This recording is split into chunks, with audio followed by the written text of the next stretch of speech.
সপ্তম দফার ভোট শেষ হতে না হতে রাজ্যে ভোট পরবর্তী সন্ত্রাস শুরু হয়েছে। নদিয়া জেলায় এক বিজেপি কর্মীকে গতকাল গুলি করে হত্যা করা হয়েছে বলে অভিযোগ।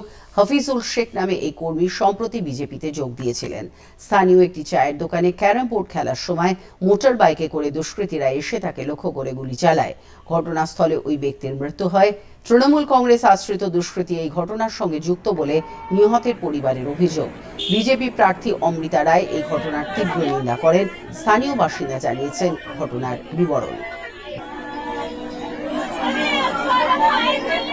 কাল রাত্রিরে তো এখানে একজনকে বিজেপি কর্মীকে নৃশংসভাবে হত্যা করা হয়েছে।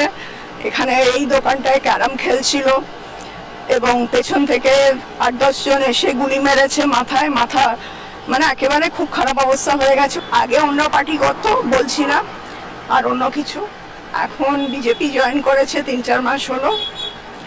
তো এখানে যারা বলছে যে এটা টিএমসি হারমাত বাহিনী এসে জিনিসটা করেছে, মানে এটা খুব দুঃখজনক ব্যাপার।